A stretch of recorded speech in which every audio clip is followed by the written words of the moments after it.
Ce retard est anormal. On a perdu de vue la voiture du Premier ministre pendant, disons, 20 secondes. Et à cause de ce maudit tournant, de ce côté-ci, le Datchet. Oui, c'est tout. Ouais. Non, personne n'est encore au courant de quoi que ce soit.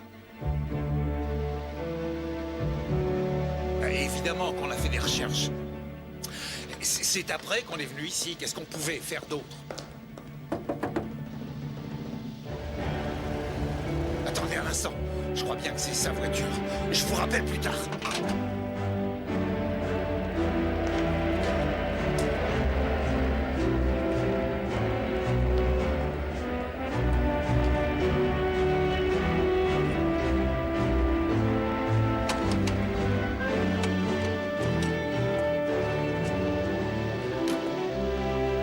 Appelez le garde.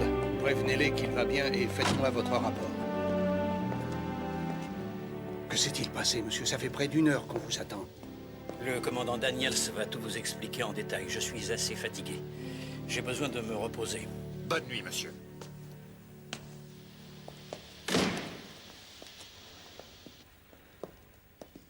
On nous a attaqués sur la route. Mais on ne vous a perdu de vue que quelques secondes. Ils avaient bien préparé leur coup. On nous a détournés sur un chemin où des bandits nous guettaient. C'est la présence d'esprit de Egan qui nous a sauvés.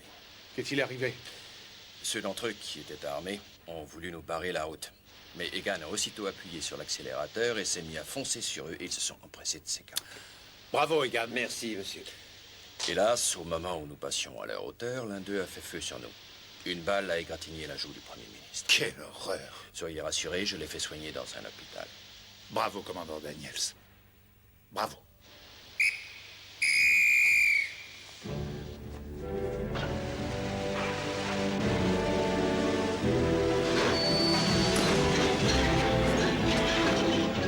Je serais curieux de savoir quelles étaient les intentions de ces fripouilles.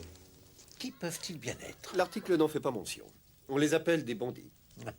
Et au paragraphe suivant, des apaches. Vous avez encore pris un demi-centimètre à la taille, monsieur Poirot. Non, monsieur Fingler. Mes mensurations sont les mêmes que l'année dernière. Votre maître est probablement défectueux. Mes instruments de mesure défectueux. Il finira par me rendre fou tôt ou tard. Chaque année, il répète que c'est mon maître qui rétrécit et pas lui qui grossit. Continuez, Hastings. Non, c'est tout ce qu'ils disent. Si vous voulez essayer Savile Road, allez donc à Savile Road. C'est moi qui leur ai tout appris. J'ai fini. Premier essayage, mercredi. On verra alors si ce sont mes mesures ou vos mensurations qui sont défectueuses. Puis-je vous dire quelque chose, monsieur Fingler? Je vous en prie, monsieur Poirot, n'hésitez pas. Qu'avez-vous à me dire? Vous devriez apprendre à moins bougonner. Bougonner, moi? Non. Hé! Fichez le camp! Attention! Oh, mais que me permettais-je? Oh, c'est inconcevable, mon cher.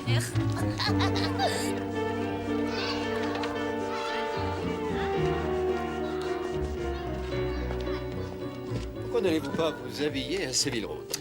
Monsieur Fingler est un artiste, Hastings. Mais tous les artistes qui se respectent doivent être traités avec une certaine fermeté.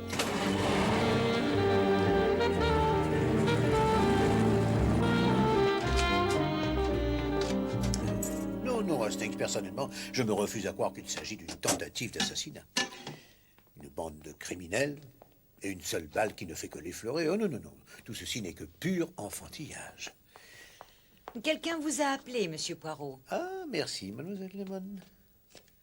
Sir Bernard Dodge, c'est un grand honneur pour moi, Hastings. Ah bon? Ah oui, Sir Bernard Dodge est le sous-secrétaire d'État permanent du Foreign Office. Il aimerait vous voir à midi à son bureau.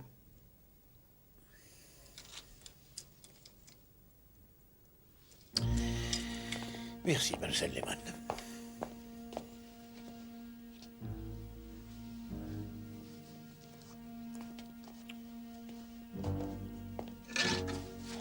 Eh bien, à plus tard.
Ah, monsieur Poirot.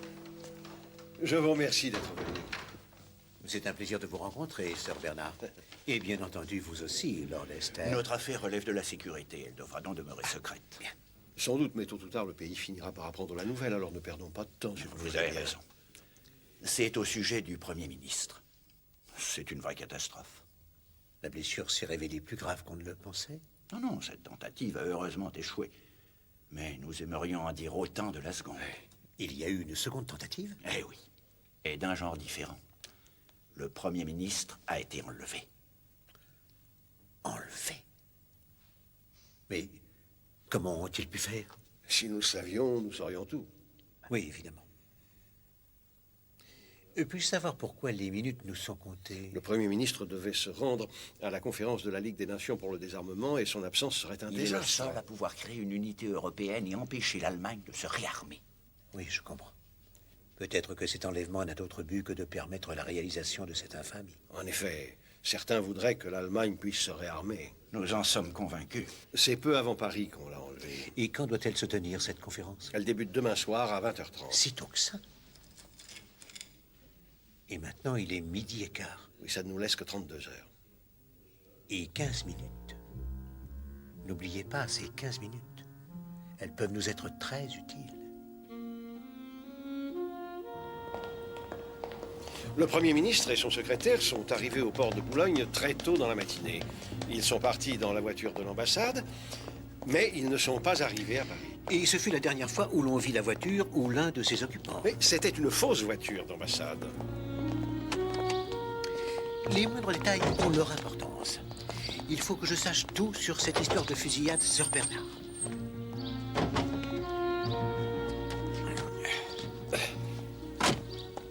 La nuit dernière, le Premier ministre, accompagné de l'un de ses secrétaires, le commandant Daniels, s'est rendu à Windsor pour une audience avec le roi.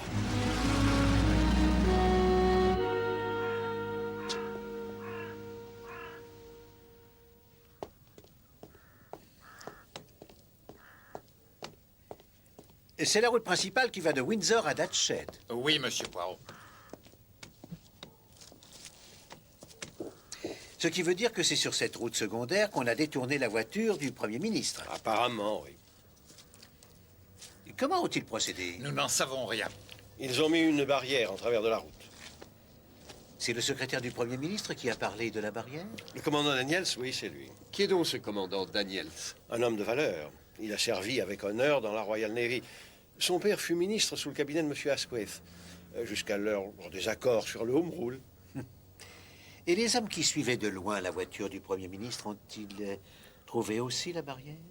Non, la route était entièrement dégagée quand nous sommes passés. M. Macadam supporte plutôt mal tous les efforts que nous faisons pour le protéger. Il tenait à ce que la voiture contenant les policiers en civil se trouve toujours à une distance respectable. Ils l'ont perdu de vue à ce tournant. Il ne faut que quelques secondes pour déplacer une barrière.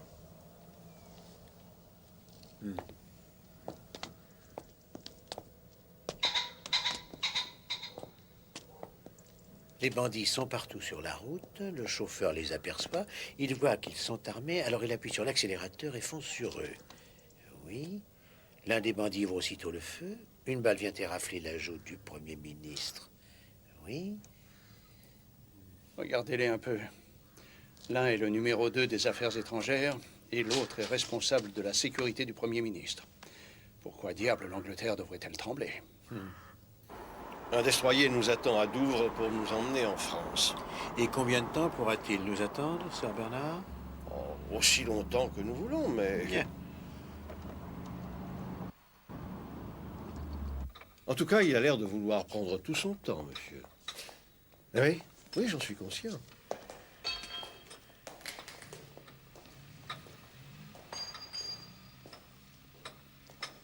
Vous savez, nous avons déjà fait tout ça, Poirot. Pas de sang, pas d'impact de balle.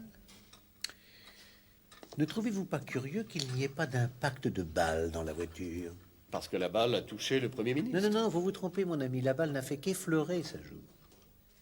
Si on n'a pas retrouvé la balle dans la voiture, où a-t-elle pu aller après avoir effleuré sa joue? Non, non. Monsieur Macadam a été touché au moment où sa tête se trouvait à l'extérieur de la voiture. Lorsque la voiture a ralenti, il s'est penché à la fenêtre pour voir ce qui se passait. Ah, très bien.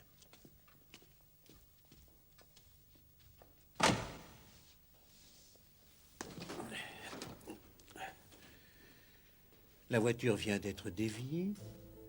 Les agresseurs barrent toute la route. Le Premier ministre se rend compte qu'il se passe quelque chose. Il ouvre la fenêtre.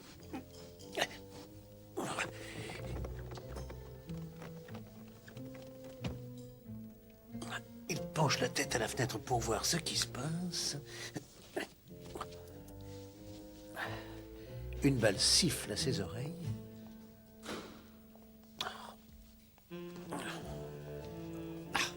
Mais je ne comprends pas pourquoi on perd du temps avec ça, Poirot. Cette tentative fut un échec, mais l'enlèvement a quand même eu lieu en France. Écoutez-moi bien, Poirot. Le chauffeur s'appelle bien Egan. Oui, monsieur. J'aimerais lui parler. Je lui ai déjà parlé hier soir à Charing Cross. C'est le seul témoin que nous ayons, inspecteur. Il est en congé jusqu'à jeudi. Et où habite-t-il, s'il vous plaît?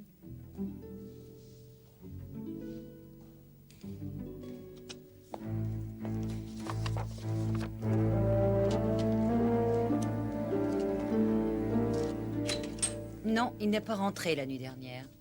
Je suis restée debout à l'attendre jusqu'à 1h du matin. Est-ce un homme régulier dans ses habitudes? Il est réglé comme une horloge.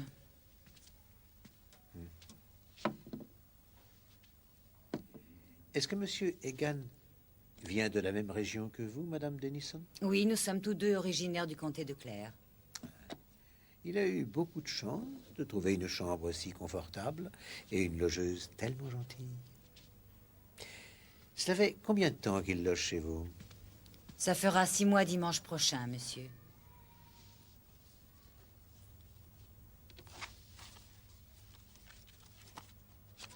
Monsieur Egan semble avoir choisi un endroit très astucieux pour son carnet d'adresse.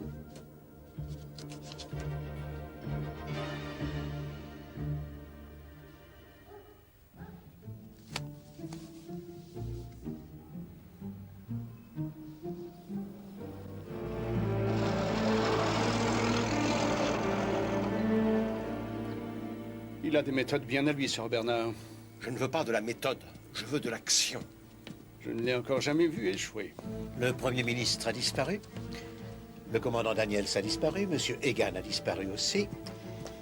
À tout moment, je m'attends à voir disparaître tous les membres du cabinet.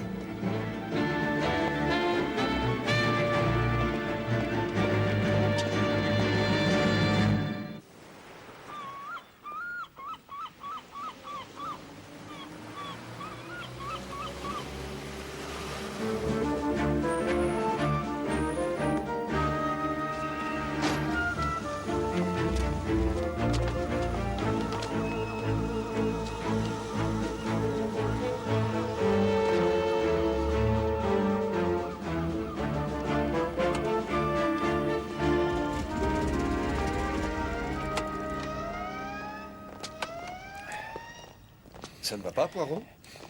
Oui, ça va. Ça va, mon ami. J'ai vu un petit hôtel en venant qui conviendrait parfaitement. Nous sommes attendus sur le destroyer. Oui. Ah, oui.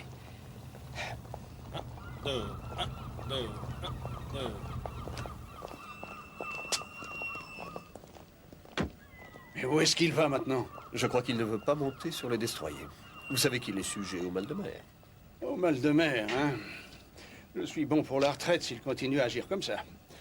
Quand ils sont venus me demander mon avis sur lui, j'ai répondu « Oh oui, c'est l'homme qu'il vous faut. » Qu'est-ce qui lui prend?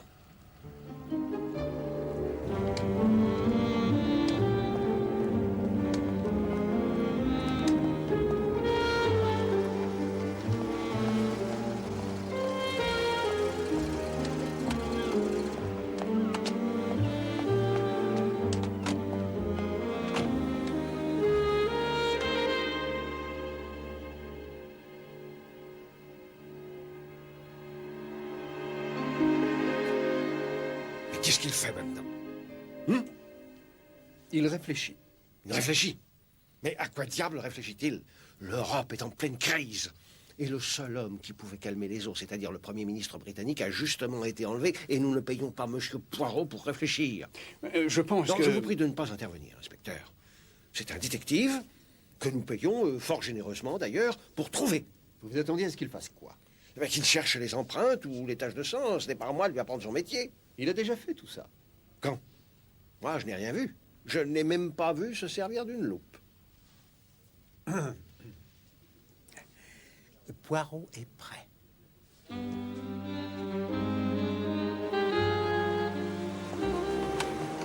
Avez-vous la liste que je vous ai demandée, mon cher inspecteur?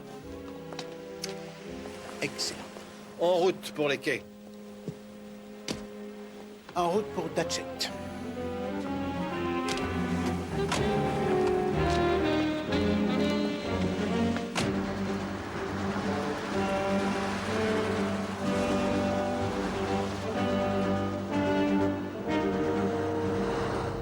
Ne les perdez pas de vue, sergent. Je ne veux pas courir le risque d'un autre enlèvement. À vos ordres, monsieur.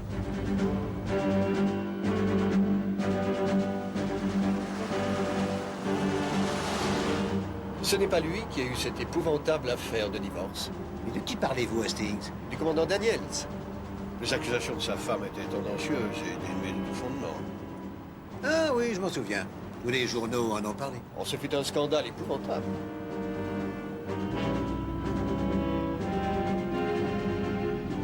Mais où va-t-il?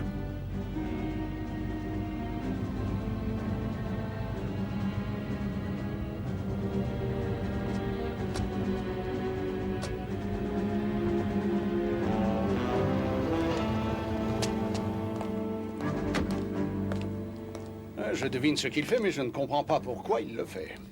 Vous en savez plus que moi. Je lui ai donné la liste de tous les hôpitaux entre Datchet et Londres. Il essaie de trouver celui dans lequel le Premier ministre s'est fait soigner sa blessure. Ce n'est pas le bon.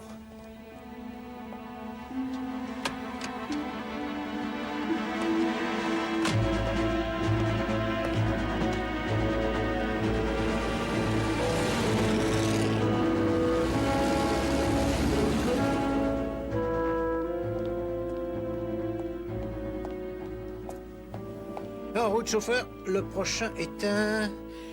Feltham. Oui, monsieur.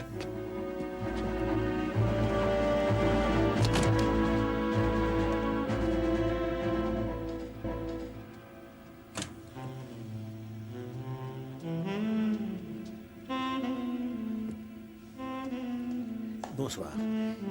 Pourriez-vous me dire si par bonheur le Premier ministre britannique, M. Macadam, s'est arrêté dans cet hôpital pour se faire soigner, je vous prie? Non, monsieur, non. Ah, merci.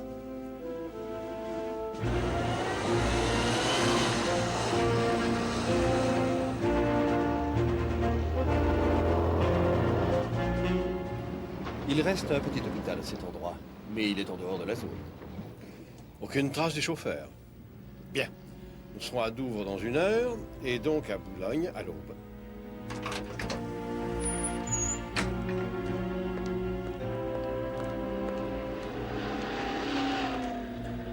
On a retrouvé la voiture en France. La fausse voiture d'ambassade? Oui, dans une ferme abandonnée près de Crécy. Y avait-il quelqu'un à l'intérieur? Le commandant Daniels, bâillonné et ligoté, avec une très vilaine blessure à la tête. On l'a rapatrié par avion. Et aucune trace du Premier ministre? Ni même de son corps? Non, rien du tout. Je suggère que nous partions pour la France pour être présents à l'enquête. Ne trouvez-vous pas bizarre qu'après avoir essayé de le tuer hier soir, ils aient pris tellement de précautions pour ne pas lui faire de mal? J'espère que le commandant voudra bien nous recevoir.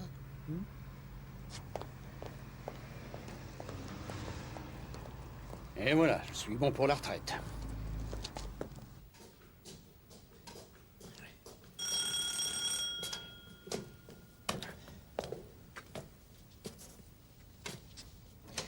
Nous voudrions voir le commandant Daniels.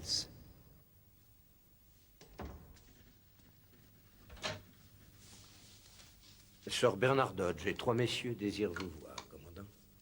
Fais-les entrer, Chimon. Ensuite, occupe-toi de défaire mes valises. Oui, monsieur.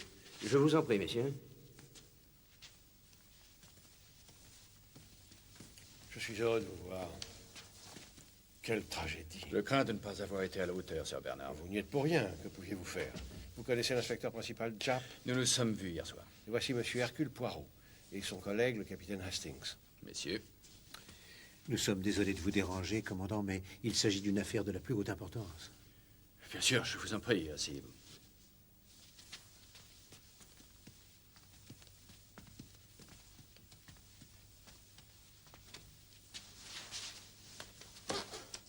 Voudriez-vous avoir l'amabilité de nous dire ce qui s'est passé à votre arrivée à Boulogne? Certainement. Monsieur Macadam avait décidé de se reposer pendant le voyage, mais il était encore secoué à notre arrivée.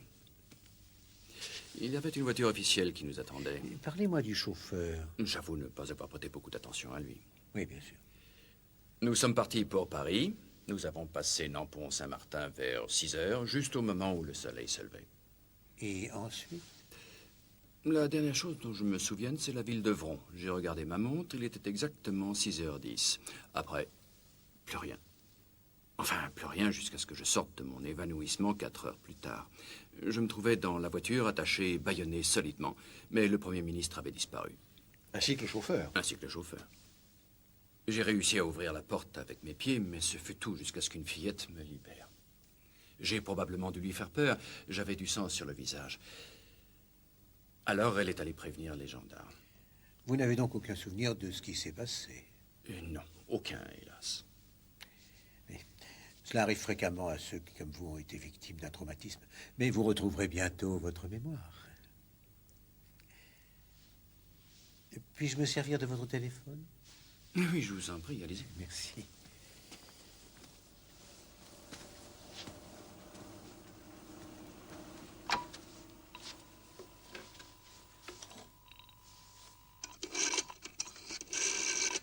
Ah, non, non, non, non, non. C'est vrai qu'il est déjà parti en vacances. Merci, commandant Daniels. Votre aide nous a été très précieuse. Oh, n'exagérons rien. Vous aurez mon rapport demain, Sir Bernard. Très bien. Bonne nuit, Daniels. Oh, mon Dieu, j'avais encore une question à vous poser. Vous rappelez-vous à quel hôpital vous êtes allé? Quel hôpital? Celui où le Premier ministre s'est fait soigner. Oh, celui-là, je n'en ai pas la moindre idée. Je m'occupais de Monsieur Macadam. J'ai dit au chauffeur de nous conduire à l'hôpital, mais je n'ai pas fait attention au chemin qu'il prenait. Oui, je comprends. Bonne nuit. Bonne nuit, monsieur. Bonne nuit.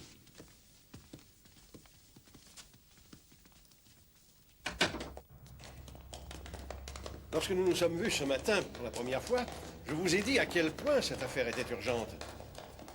Et il me semble que vous avez gâché 12 heures à déambuler sans but précis dans le pays. À des kilomètres du lieu du crime, pour parler à des gens qui n'ont aucun rapport avec les faits. Je comprends vos sentiments, Sir Bernard. J'en doute. Nous avons gâché des heures précieuses pour revenir à Londres et entendre le commandant Daniels vous dire des choses qui, comme je le supposais, ne vous apportent rien. Bien au contraire, Sir Bernard. Je vais être obligé d'en référer à Lord Esther. Vous avez dit bien au contraire. Le commandant Daniels a eu la bonté de me dire à peu près tout ce que je voulais savoir.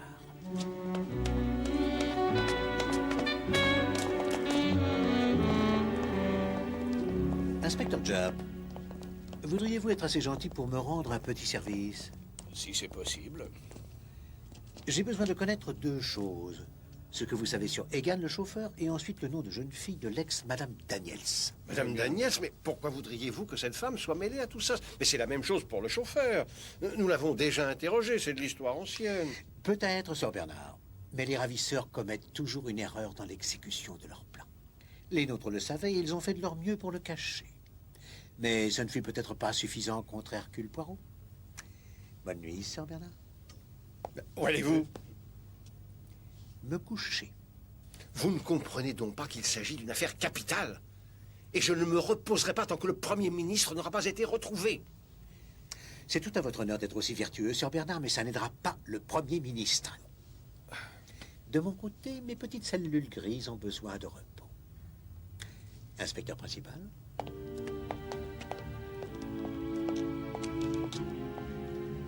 Si M. Macadam est encore en vie, il sera à temps à Paris pour assister à la conférence, car il n'a pas quitté l'Angleterre.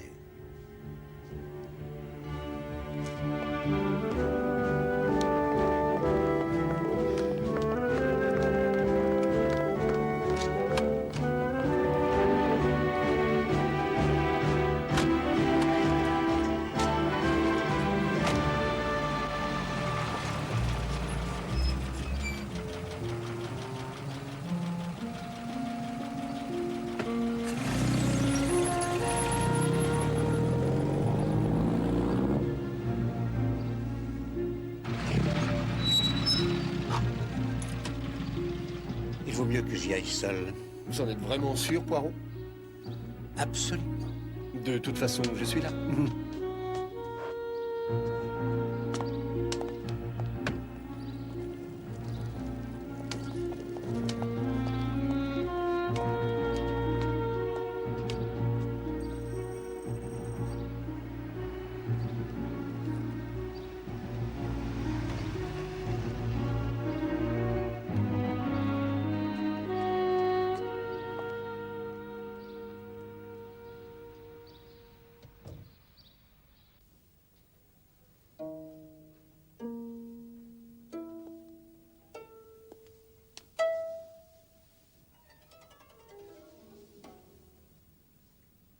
Que désirez-vous, monsieur? Bonjour, Madame Daniels. Je m'appelle Hercule Poirot. Le plus célèbre des détectives. Madame est trop aimable. Qu'attendez-vous de moi? Madame, sachez que j'ai parlé à votre ex-mari hier soir.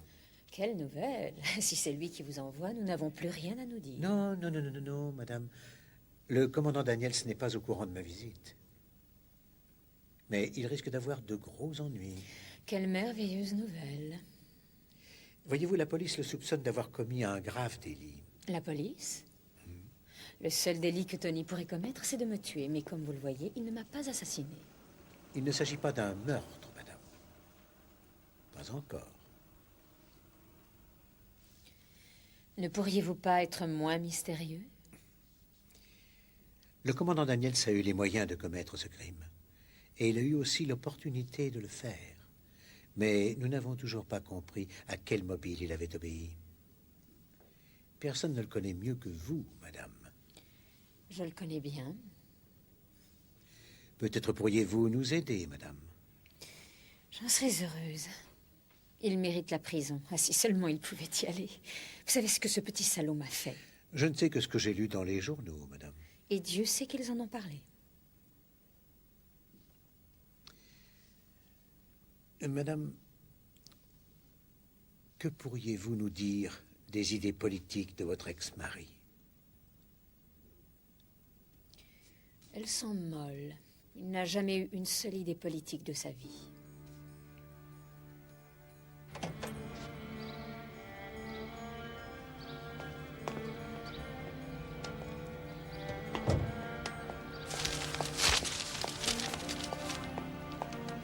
Alors, Poirot, comment est-elle? Formidable. Je ne voudrais pas être son ennemi, Hastings. Il vous faudra être très prudent.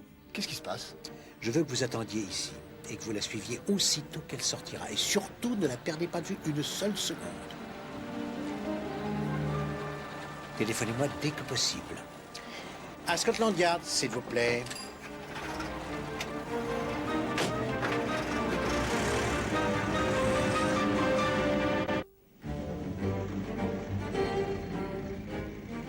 Non, monsieur. Mais ça ne dépend pas de moi, monsieur. Oui, c'est vrai. Je pensais que c'était l'homme de la situation. Entrez. Oui, monsieur. Merci. Je ne suis pas d'accord avec vous, monsieur. Non, il n'est pas lent, il est consciencieux. Oui, la plupart de nos hommes sont déjà en France.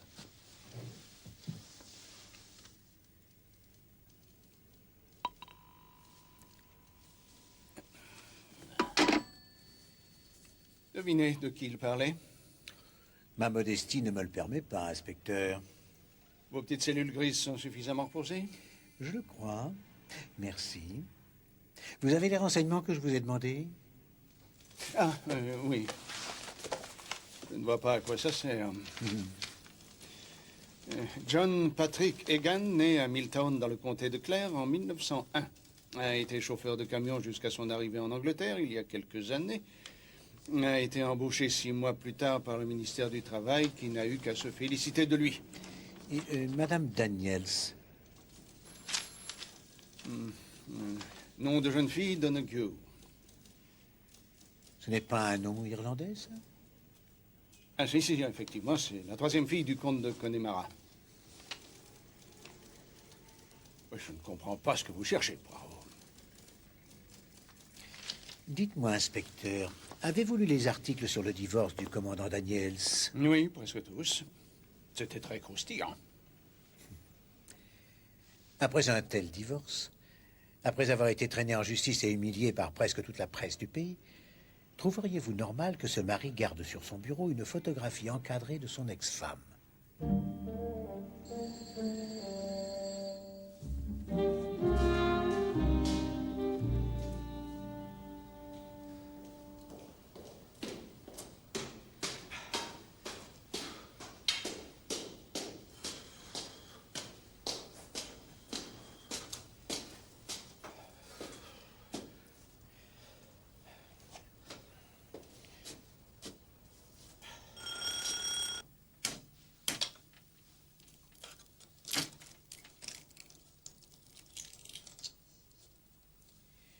Vous connaissez bien John Egan? John Egan. Il vous a conduit avec le Premier ministre à Windsor. Ah, Egan! Je ne le connaissais pas. C'était un chauffeur. Ils sont 3 ou 4 à nous servir de chauffeur. Mais voyez-vous, commandant, on ne l'a pas revu depuis qu'il a ramené la voiture au garage l'autre nuit. Ah oui? Il n'est pas revenu non plus à son logement. Je suis navré. Tant pis, aucune importance. C'est moi qui suis navré d'avoir troublé votre petit déjeuner.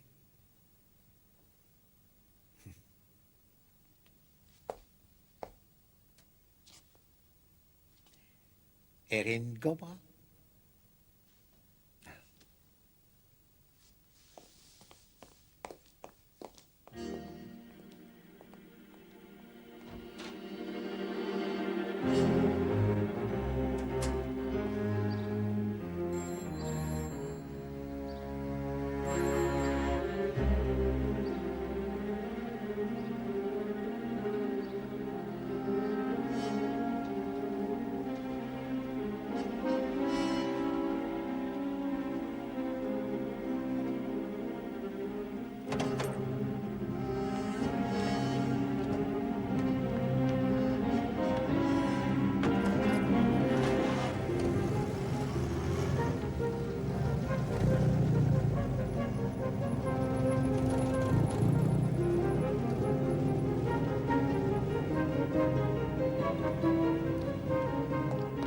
Tout ce que nous pouvons faire, c'est attendre, inspecteur. Est-ce que le capitaine Hastings a téléphoné, mademoiselle Lemon? Non, monsieur Poirot. Alors, Tout ça, c'est bien joli, Poirot, mais supposez un instant que Madame Daniels ne sorte pas de chez elle. et moi je vous dis qu'elle est déjà sortie, inspecteur, ou je ne m'appelle plus Poirot.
Allô, oui, j'écoute. Ah. Oui. Jap. Oui, Cartwell, que s'est-il passé? Ils ont fait quoi? Merci, mademoiselle Lemon. Mais pourquoi? Oh. À quelle heure? Et rien depuis? D'accord. Ils ont, paraît-il, arrêté un vagabond dans un village au nom imprononçable. Un vagabond? Soupçonné d'avoir enlevé le Premier ministre? Un vagabond, c'est toujours mieux que rien. Ils vont sûrement le relâcher.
Allô?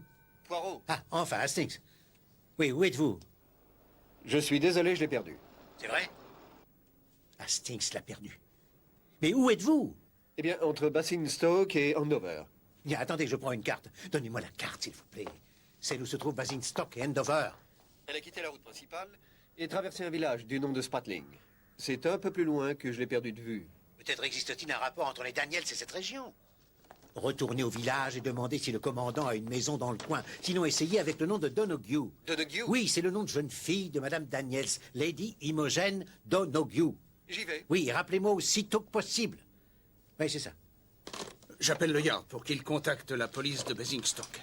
C'était une des filles du comte de Connemara. Et vous, les Anglais, vous savez toujours tout sur la noblesse. Non, j'ai lu ça dans la presse il y a un an. Enfin non, il y a 2 ans. De quoi s'agissait-il? D'un énorme incendie.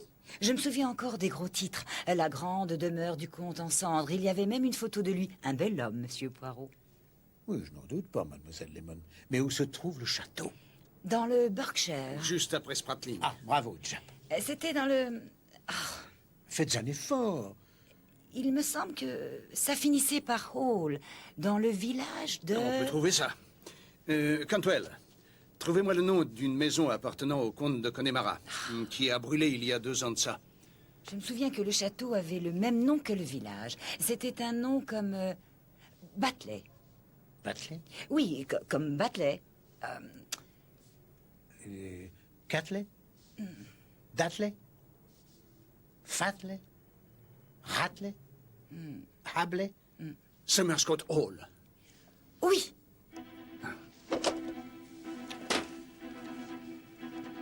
Dites-le au capitaine Hastings quand il rappellera.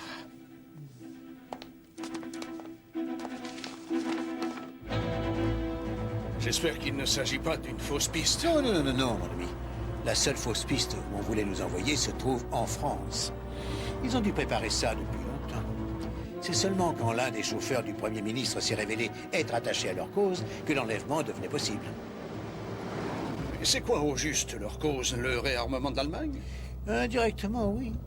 Il existe en Irlande des factions qui se moquent du réarmement de l'Allemagne du moment que c'est contre l'Angleterre. Comment Daniel s'est-il trouvé mêlé à tout ça? Je peux encore comprendre pour sa femme. Elle a, paraît-il, toujours été une révoltée. Oui, mais le père du commandant Daniels s'était violemment opposé à Lord Asquith au sujet de la loi sur l'Irlande de 1914. Et ce fut la fin de sa carrière politique. Et je crois que son fils a dû couver un sentiment de vengeance toute sa vie. Elle n'a pas eu de mal à le persuader. Nous touchons au but. Encore 4 heures, et à Paris, le vote aura eu lieu, et le Premier ministre ne pourra plus rien y faire. D'ailleurs, en quoi le réarmement de l'Allemagne peut-il gêner la Grande-Bretagne?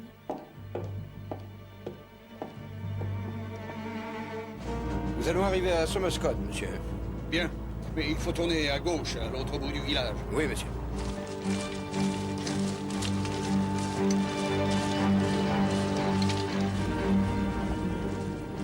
Avec tout ces soldats, on se croirait en guerre.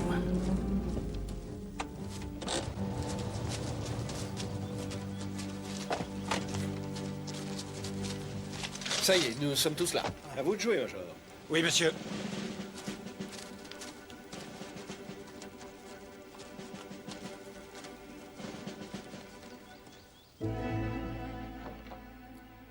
J'ai cru entendre quelque chose. C'est peut-être votre mari. Non, ça devait être le vent.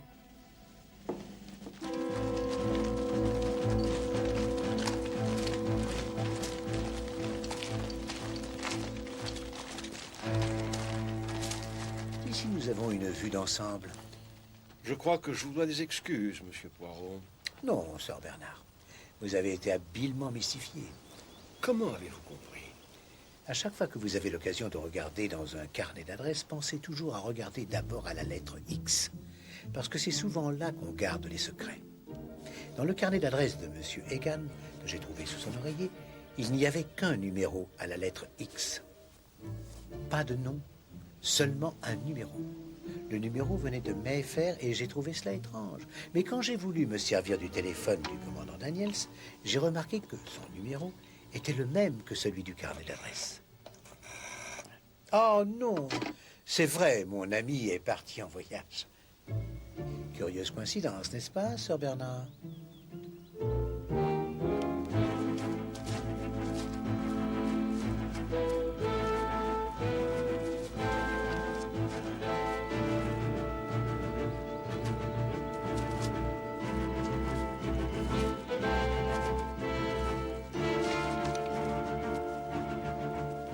Veuillez m'excuser, monsieur.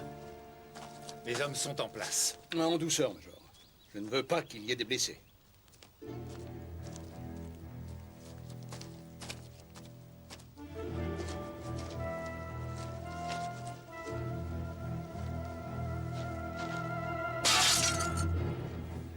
Qu'est-ce que c'était? Il y a du monde dehors.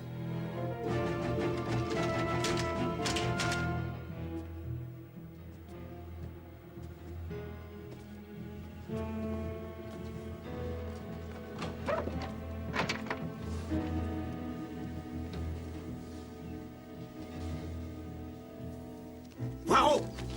Il essayait de passer le cordon de soldats. Qu'est-ce qui vous a pris, Daniels? Êtes-vous devenu fou? Laissez-moi voir ma femme. Vous n'êtes qu'un traître. Vous serez jugé. Je veux rejoindre Imogen. Des policiers partout. Ils ont aussi fait venir leurs petits soldats. Jack, je vais rester, mais vous sauvez-vous. Je ferai une diversion qui vous permettra de sortir. Écoutez-moi! Sortez les mains en l'air! En file indienne et tous désarmés! Qu'allez-vous faire? Vous êtes totalement encerclés! Je n'en sais rien. Rendez-vous! Je peux encore peut-être servir la cause de l'Irlande. Vous n'avez pas l'ombre d'une chance! Votre arme. Il vaut mieux ne pas vous faire prendre avec une arme.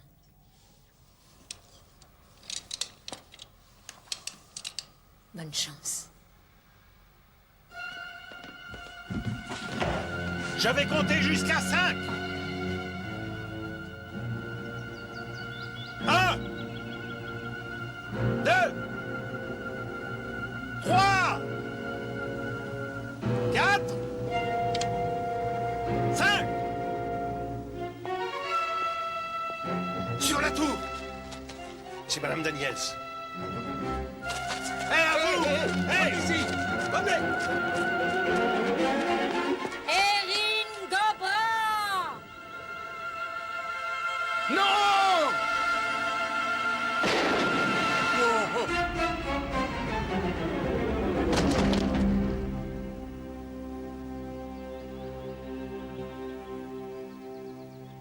Ouais. Erin Cobra. L'Irlande pour toujours. Monsieur, c'est le Premier ministre. Allez vous occuper de lui.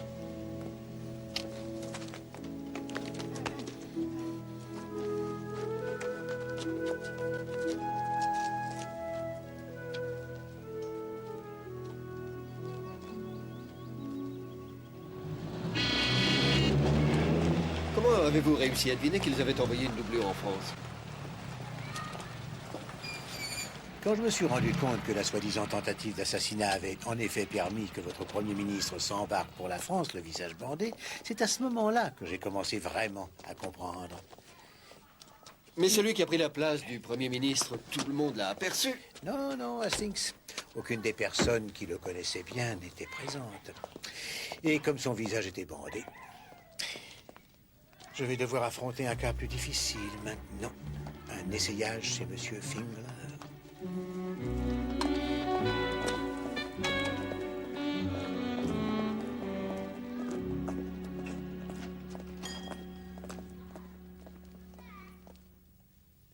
Ainsi, le divorce des Daniels, ce n'était qu'un écran de fumée. Une pièce de théâtre de leur cru, pour éviter que quiconque s'imagine qu'il pouvait y avoir une complicité entre eux. Ils étaient amoureux l'un de l'autre, mais ils étaient prêts à sacrifier ça et n'importe quoi d'autre à leur cause. La pire sorte de fanatiques, Hastings, sont ceux qui ne se voient pas et qui sont tranquilles. Et la pire sorte de clients sont ceux qui sont incapables de se tenir tranquilles. Monsieur Fingler, cette veste est trop étroite. Ah oui, elle est trop étroite. Oui, et il me sera impossible de la fermer. Et vous savez pourquoi elle est trop étroite? Parce que vos mesures sont trop petites. Non, non, non, non. Parce que vous avez grossi, monsieur Poirot. Cette veste a été faite en tenant compte de vos mesures de l'année dernière. Alors cette séance d'essayage, on va pouvoir la voir ou pas?